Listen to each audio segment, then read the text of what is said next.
नमस्कार, चारा प्रणाम। लोकपाल विधेयकावरून एक अभूतपूर्व आंदोलन या देशामध्ये उभं राहिलं आणि या आंदोलनानंतर सरकारने एक जॉईंट कमिटीला मान्यता दिली। याच विषयावरती चर्चा करण्यासाठी या आंदोलनाचे प्रणेते अण्णा हजारे आपल्याबरोबर आहेत। अण्णाजी, आपलं मी स्वागत करतो। मला पहिला प्रश्न तर तुम्हाला हाच विचारायचा आहे की हे जे आंदोलन उभं राहिलं, कोणालाही हे ध्यानीमनी नव्हतं की हे आंदोलन इतकं देशव्यापी होईल आणि इतकं मोठं आंदोलन झाल्यानंतर आता जी काही समितीची सरकारने मागणी मान्य केली आहे या संदर्भातली, पण या पुढची वाटचाल ही जास्त कठीण आहे आणि ती आपण कशी पार पाडणार आहोत?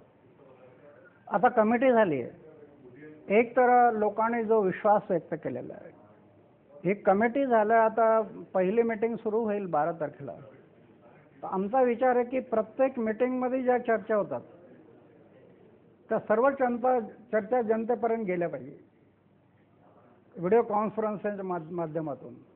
कारण ज्या जनतेने आमच्यावर विश्वास टाकला त्यांना समजलं पाहिजे की तुम्ही कशा ड्रॉप करता, सरकार काय म्हणतो, तुम्ही काय म्हणता, एवढी त्याच्यात पारदर्शकता आम्ही ठेवणार आहे। दुसरं, ड्रॉप झाल्यानंतर देशामध्ये काही कार्यकर्त्यांना प्रशिक्षण देऊन त्यांना हे जे कायद्याचं ज्ञान आहे ते तळापर्यंत माहीत होण्यासाठी आम्ही त्याचा प्रयत्न करणार आहे। त्यासाठी काही लोकांना थोडं ट्रेनिंग द्यावं लागेल।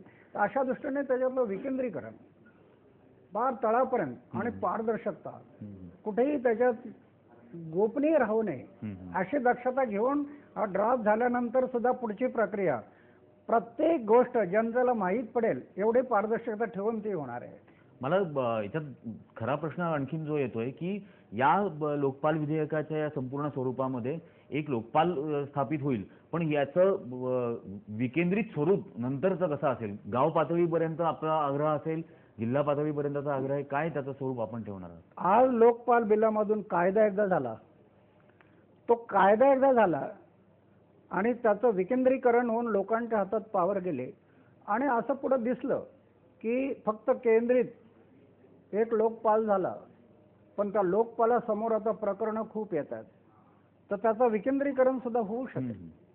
पण आज आम्ही फक्त एवढे ठेवलं की लोकपालाचा कायदा झाला, लोकपाल बिल तयार होऊन कायदा झाल्यानंतर त्याचे पॉवर सरकारच्या अखत्यारीत असणारे जे तुमचं CBI, व्हिजिलन्स कमिटी आहे, कारण आज भ्रष्टाचार वाढला, कारण हे सरकारच्या अंडरमध्ये जे कायदे नियंत्रण ठेवलेलं आहे ते नियंत्रण तिथून निघलं आणि लोकपालाच्या अंडरमध्ये आलं।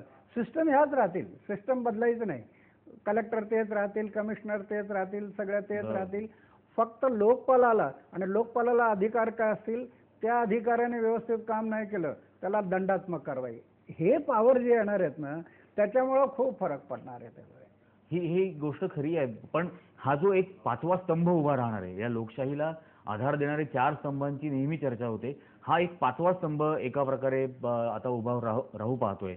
या लोकपालानेच एखादं गैरकाम केलं असं जर घडलं तर त्याच्यावरती कसं नियंत्रण येऊ शकेल? नाही, कारण काय की हे लोकपालांची जी निवड आहे ना ती एवढी पारदर्शकता आहे, कारण लोकपाल निवडताना त्याला निवड कमिटी राहणार, ती सुद्धा फार हाय लेवलची आहे। म्हणजे राष्ट्रीय स्तरावरती जे तुमचे सुप्रीम कोर्टचे जज आहेत, हायकोर्टचे जज आहेत, अशा विविध क्षेत्रातले हाय लेवलचे त्यांनी ती निवड समिती नियुक्त केली जाईल। निवड समितीने फिर लोकपाल कमिटी निवडायची आणि ह्या सगळ्या निवडी प्रत्येक नागरिक पाहू शकेल अशी निवड राहणार आहे, ती गोपनीय नाही, सगळी पारदर्शकता।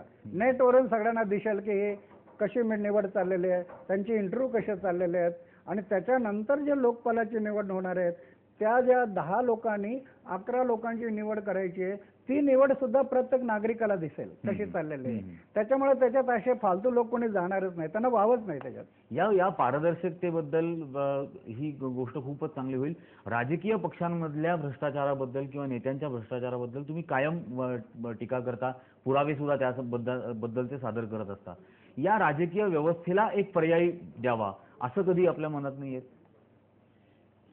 काय की आज राजकीय व्यवस्थेला पर्याय द्यावा ह्या मताशी मी सहमत आहे, कारण राजकारणामध्ये नको ती माणसं जी शिरली आणि ह्या राजकारणात जे दूषितीकरण वाढलेलं आहे, सत्तेतून पैसा, पैशातून सत्ता, आता याला एकच पर्याय आहे, तरुण पिढी आमची, युवा शक्ती ह्या युवा शक्तीला आधी दिव्यासारखं जळावं लागेल, झिजावं लागेल, लोकांचा विश्वास संपादन करावा लागेल आणि मग ह्या तरुणाने जर राजकारणात गेला तर लोक त्यांच्या पाठीशी उभे राहतील.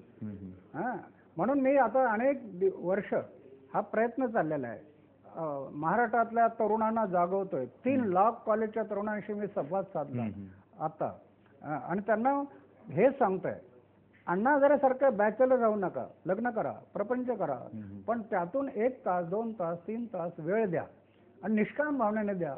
त्याच्यातून तुम्ही काही काम उभं केले की मला लोक तुमच्या पाठीशी उभे राहतील.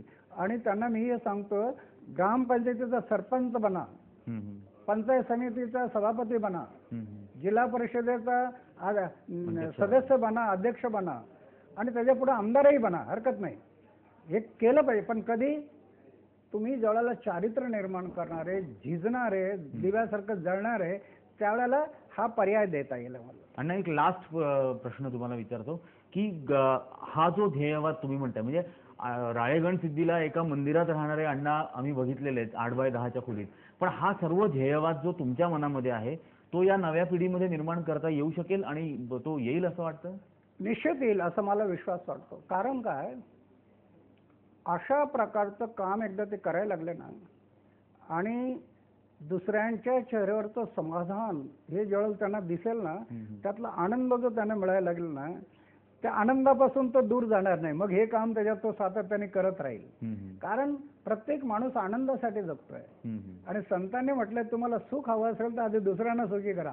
ज्यावेळेला तो दुसऱ्यांना सुखी करायला लागेल आणि त्यातला आनंद त्याला मिळायला लागेल, त्यावेळेला त्याचा गुणाकार होत राहील, त्याच्यातून तो हटणार नाही, असा मला विश्वास वाटतो तरुणांच्या मध्ये.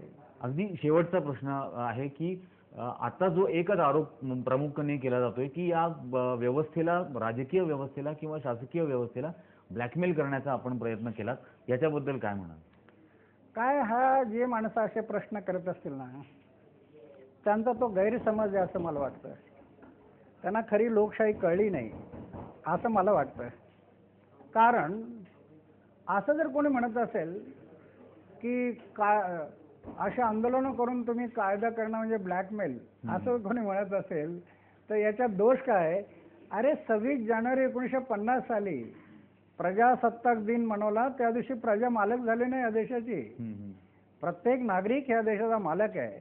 ह्या मालकाने आमदार खासदारांना पुढे पाठवलंय, आपला सेवक म्हणून, ट्रस्टी म्हणून पुढे पाठवलंय. ते कशासाठी? सरकारी तिजोरीतलं नियोजन करणं आणि जनहिताचे, राज्यहिताचे, राष्ट्रहिताचे कायदे करणं. आता पहा तुम्ही, लोकपाल बिल 42 वर्षात 8 वेळेला हे बिल आलं, पण पास नाही झालं. आता काय म्हणणार, या असे जर आरोप करणारे जर असतील तर हे काय म्हणू शकतील मग याला, की 42 वर्षात 8 वेळेला बिल आलं नाही आणि केलं नाही, याला काय दुसरा पर्याय आहे? याला एकच पर्याय आहे, तुम्ही सेवक आहेत, मालक म्हणतात हे पास करा आणि तुम्ही करत नसतील तर आंदोलनाशिवाय पर्याय नाही.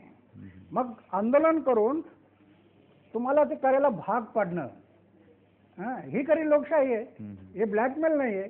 हे कोणाला, काही लोकांना कळलं नाही, समजलं नाही, म्हणून असे उलट सुलट काहीतरी म्हणत असतात. धन्यवाद अण्णा, आपण आमच्याशी चर्चा केली याबद्दल. हे आंदोलन अजूनही सुरू राहणार आहे आणि या आंदोलनानंतर लोकजागृतीचं एक मोठं काम येणाऱ्या काळामध्ये अण्णा घेणार आहेत.